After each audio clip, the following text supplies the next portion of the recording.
사도신경으로 우리의 신앙을 고백하며 새벽 예배 하나님께 올려드리겠습니다.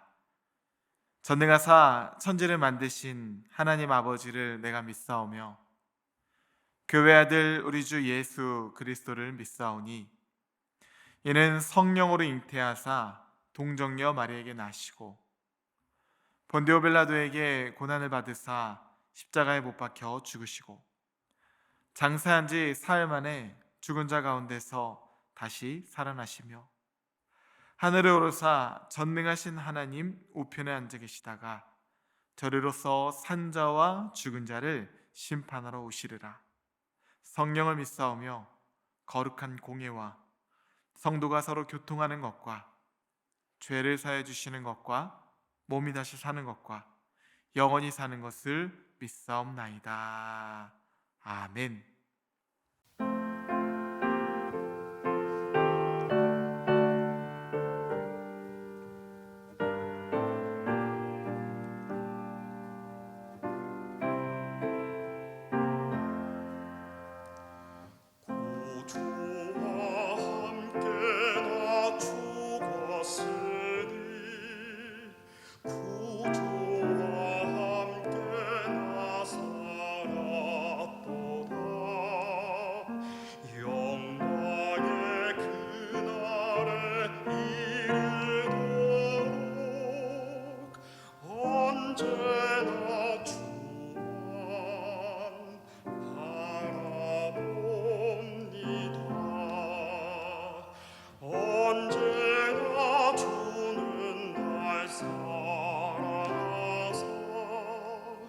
언제나 새 생명 주시나니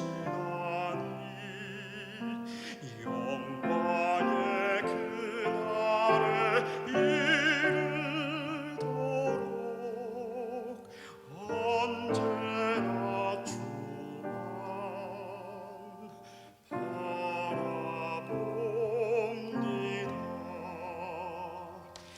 마음속에 시험을 받을 때와 무거운 근심이 있을 때에 주께서 그때도 같이 하사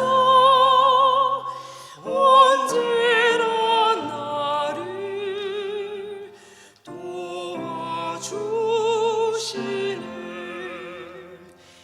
언제나 주는 날 사랑하사 언제나 새 생명 주시나니 영광의 그날에 이르도록 언제나 주만 바라봅니다.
이 시간 우리에게 주시는 하나님 말씀은 시편 107편 1절부터 22절까지의 말씀입니다.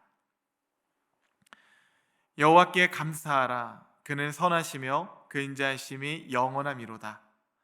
여호와의 속량을 받은 자들은 이같이 말할지어다. 여호와께서 대적의 손에서 그들을 속량하사 동서남북 각 지방에서부터 모으셨도다.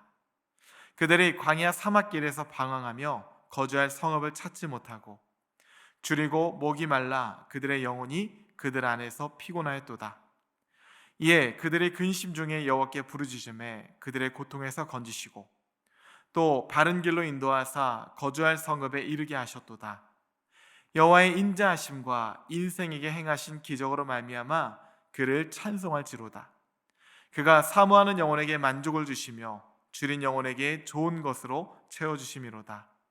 사람이 흑암과 사망의 그늘에 앉으며 곤고와 쇠사슬에 매임은 하나님의 말씀을 거역하며 지존자의 뜻을 멸시함이라.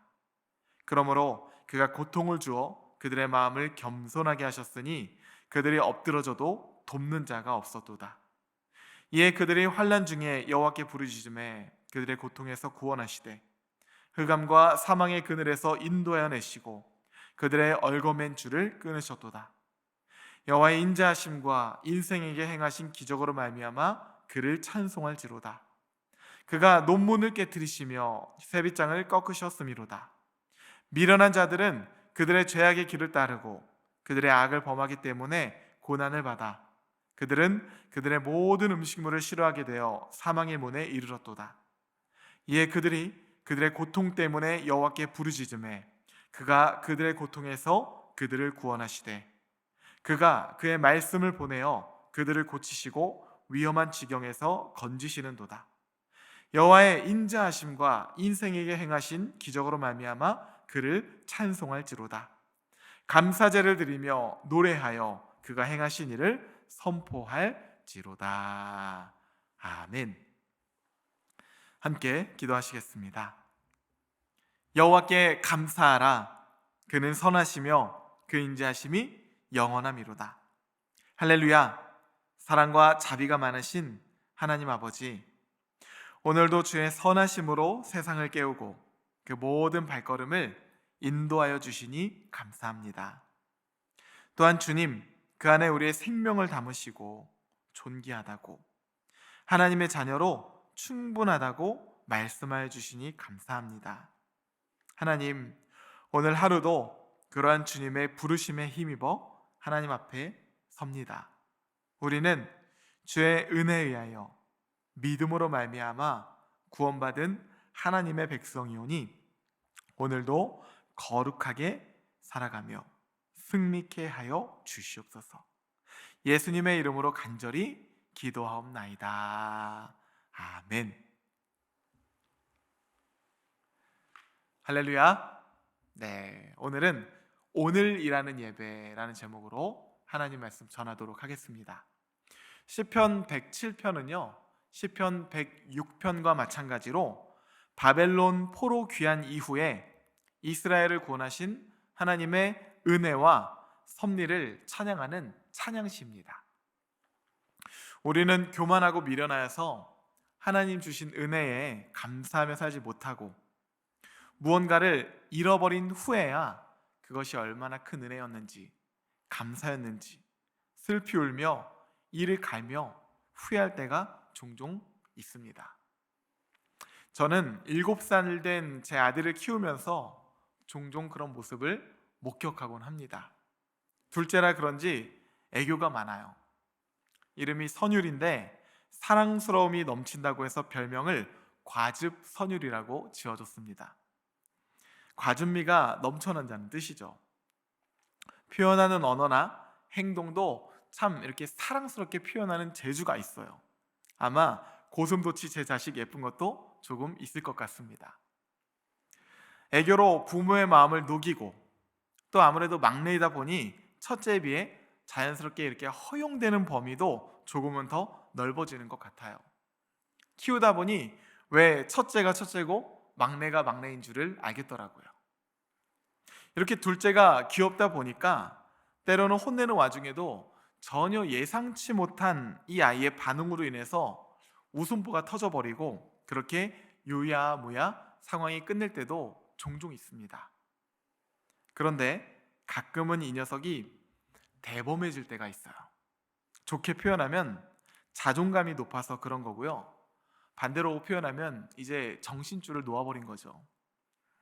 자기가 뻔히 잘못했음에도 불구하고 훈육하는 부모의 권위에 도전한다든지, 끝까지 자신의 잘못을 인정하지 않는다든지, 기껏해야 7살 된 아이의 행동이지만 그럴 때는 잘 자라나도록 훈육해야 하는 이 부모의 입장에서 그냥 넘어갈 수는 없는 노릇이죠.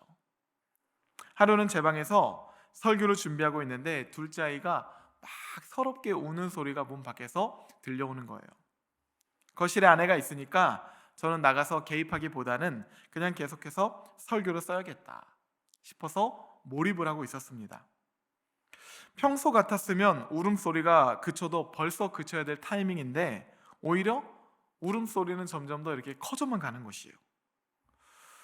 그렇게 걱정이 되어서 이제 아이를 보러 제가 나갔습니다.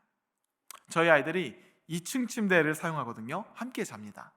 아내가 이렇게 번갈아 가면서 아이들을 재우는데 그날따라 이 둘째 아이가 무언가를 잘못했었던 것 같아요. 또 졸려워서 투정도 더 심했던 것 같습니다. 엄마가 좋게 이렇게 타이르고 말할 때 들으면 참 좋았을 것을 한 번 말하고 두 번 말하고 그렇게 속히 회개의 때가 지나가 버린 것이에요. 결국 아내가 첫째만 데리고 방으로 들어가 버린 것입니다. 나가 보았더니 제 아들이 어둠 속에서 슬피 울며 이를 갈며 이 문고리를 잡은 채 엄마 잘못했어요, 엄마 잘못했어요, 닭똥 같은 눈물을 흘리고 있더라고요. 그 모습이 얼마나 웃기던지 결국 제 아들은 10분가량의 징계 시간이 끝난 후에야 회개한 후 방으로 들어가서 잠을 청할 수가 있었습니다. 저는 그때 그 문고리를 붙잡고 슬피 울며 이를 갈고 후회하는 제 아들의 모습이 너무나 생생하고 선명해요. 사실 저도 어렸을 때 그거 많이 했거든요. 그 피가 어디 가겠습니까? 그래도 그런 모습은 그렇게 해프닝으로 끝나지 우리의 교만함으로 인하여서 재정의 문제나 건강의 문제나 관계의 문제 하나님께서 한번 탁 치시고 나면요, 그 타격감은 이루 말할 수도 없습니다. 여러분도 경험해 보셔서 잘 아실 거 아닙니까? 그래도 그것까지는 괜찮아요. 아직 기회가 있잖아요. 또 그 기회를 통해서 더 성숙하고 성장하여서 더 잘 되기도 합니다. 하지만 하나님 주신 회개의 때, 이 구원의 때를 영영 놓쳐버리고 나중에 하나님 앞에 서서 슬피 울며 이를 갈고 후회할 때는요, 그때는 기회도 없는 것이죠. 이스라엘 백성들이 바로 그 직전까지 갔던 것입니다. 하나님의 은혜로 애굽 종되었던 땅에서 홍해를 건너 출애굽을 합니다. 그리고는 약속의 땅 가나안 땅에 입성해요. 성경은 그곳을 젖과 꿀이 흐르는 땅이다라고 묘사하고 있죠. 구원해 주신 것만 해도 감지덕지인데 먹을 것과 입을 것과 마실 것까지도 하나님께서 넘치게 주셨어요. 그러면 이제 그곳에서 하나님께 감사하며 살아가고 예배하며 언약 백성으로 잘 살아가면 참 좋았을 텐데 어느덧 시간이 지나면서 내가 누려왔던 모든 것들이 당연시 여겨지기 시작하고 자연스레 감사가 사라지게 됩니다. 성경은 그것을 교만한 마음이라고 이야기하고 있어요. 교만하고 미련해지니까 눈이 어두워집니다. 눈이 어두워지니까 은혜를 잃어버리게 되고요, 은혜를 잃어버리게 되니까 하나님을 더 이상 바라보지 못하게 된 것이에요. 그저 눈앞에 있는 육신의 정욕과 안목의 정욕, 이 생의 자랑만 쫓는 인생이 된 것입니다. 하나님 백성으로서의 정체성을 완전히 잃어버리게 된 것이에요. 그래서 하나님께서 예레미야와 이사야 같은 하나님의 탁월한 선지자를 보내주셔서 아주 선명하게 말씀하십니다. 받고만 해라. 죄로부터 돌이키라. 한 번 말씀하시고, 두 번 말씀하시고, 세 번 말씀하시고, 100번 말씀하시고, 그래도 정신을 못 차리고 회개치 않자 이제 하나님께서 아수르와 바벨론을 들어서 이스라엘을 심판하십니다. 구원의 땅으로부터 쫓겨나게 되어 그게 바로 포로기 70년 생활이에요. 그때 이스라엘 백성들이 포로지로 끌려가서 어떤 생각을 했을까요? 아마 정신이 번쩍 들었을 거예요. 우리가 그렇게 교만하고 미련한 존재입니다. 일상의 감사를 누리며 살아갈 때는 감사하지 못합니다. 감사하지 않아요. 그저 내 거라고 모든 것을 당연시 여기며 죄로 얼룩진 인생을 살아갑니다. 그리고는 육신의 정욕과 안목의 정욕과 이생의 자랑만 쫓으며 살아갈 때가 너무나 많죠. 그러다 하나님 주신 기회를 잃어버리고 난 후에야 후회합니다. 이스라엘 백성들도요, 포로지로 끌려가서 그때에서야 슬피 울며 이를 갈고 아주 깊이 후회해요. 마치 7살 된 제 아들이 방 문고리를 붙잡고 잘못했다고 엉엉 울었던 것처럼 말이죠. 하지만 물은 이미 엎질러진 상황이에요. 포로지입니다. 그래도 다행인 것은 아직은 회복 탄력성이 남아있는 때라는 것이에요. 끝이 아니었습니다. 하나님 나라 주신 포로기 70년의 징계의 때를 다 지나고 나면 하나님께서 예비해 두신 은혜의 해가 있다고 말씀하세요. 아니 그럼 하나님 용서해 주실 거면 좀 바로 좀 용서해 주시지 왜 굳이 돌고 돌아 70년의 포로기를 지나야만 합니까? 이스라엘 백성들의 죄악이 뿌리까지 없어질 때까지 걸리는 시간이 70년이라는 것이에요. 여러분, 죄가 우리에게 그만큼 치명적입니다. 감사하고 다행인 것은 이스라엘 백성들이 비록 몇 템포 늦긴 했지만 그래도 정신을 번쩍 차리고 깊은 회개 가운데 하나님을 향해 돌아섰다는 것이에요. 간절히 회개하며 하나님께 부르짖습니다. 자신들이 얼마나 교만하고 미련하였는지를 하나님 말씀 앞에 징계 앞에서 깨닫게 된 것이죠. 그 순간 그들의 정체성의 회복도 임하게 됩니다. 내가 종되었던 애굽 땅에서 하나님의 은혜로 출애굽한 백성이었지. 내가 하나님의 은혜로 광야를 지나 하나님의 은혜로 가나안 땅에 입성한 하나님의 백성이었지. 내가 누려왔던 모든 것들이 당연한 것이 아니라 하나님의 은혜였음을 기억하고 깨닫게 된 것입니다. 그리고 하나님께서 전심으로 회개하는 하나님의 자녀를 긍휼히 여기시며 용서하시는 우리의 사랑의 아버지시죠. 백성은 하나님을 저버렸어도 하나님은 백성을 심판하시지만 포기하지 않으셨어요. 선민의 나라는 멸망했지만 하나님의 나라는 주의 선하심과 인자하심으로 말미암아 멸망하지 않았기 때문입니다.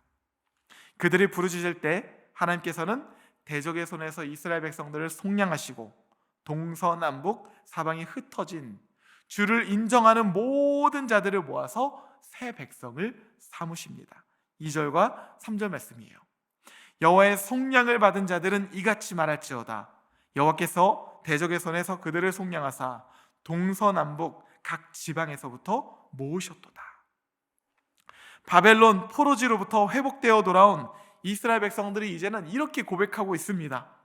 미련한 자들은 그들의 죄악의 길을 따르고 그들의 악을 범하기 때문에 고난을 받아 그들은 그들의 모든 음식물을 싫어하게 되어 사망의 문에 이르렀도다. 이에 그들이 그들의 고통 때문에 여호와께 부르짖음에 그가 그들의 고통에서 그들을 구원하시되 그가 그의 말씀을 보내어 그들을 고치시고 위험한 지경에서 건지시는도다. 여호와의 인자하심과 인생에게 행하신 기적으로 말미암아 그를 찬송할지로다. 감사제를 드리며 노래하여 그가 행하신 일을 선포할지어다. 감사제를 드리며 찬송과 감사가 회복되어 있어요. 조금 더디게 했지만, 그래서 무언가를 잃어버리기는 했지만 하나님 주시는 그 회개 때를 부여잡고 그것을 성숙과 성장의 디딤돌로 삼아 이스라엘 백성들은요, 제2의 성전기를 꼽히게 됩니다. 새로운 주의 은혜의 해를 맞이하게 된 것이죠. 달란트 비유 가운데 예수님께서 감사하지 않고 순종하지 않는 한 무익한 종을 향하여 이렇게 말씀하세요. 이 무익한 종을 바깥 어두운 데로 내쫓으라. 거기서 슬피 울며 이를 갈리라. 인자가 자기 영광으로 모든 천사와 함께 올 때에 자기 영광의 보좌에 앉으리니 모든 민족을 그 앞에 모으고 각각 구분하기를 목자가 양과 염소를 구분하는 것 같이 하여 양은 그 오른편에 염소는 왼편에 두리라. 그러면서 이렇게 말씀하세요.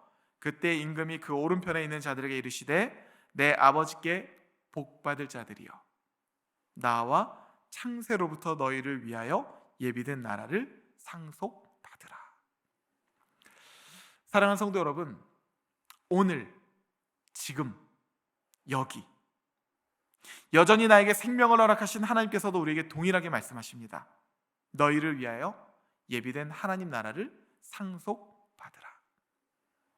회개할 것이 있다면 오늘 회개하고, 찬송할 것이 있다면 지금 찬송하고, 여기서 거룩한 삶으로 살아가라고 하나님 말씀하시는 것입니다.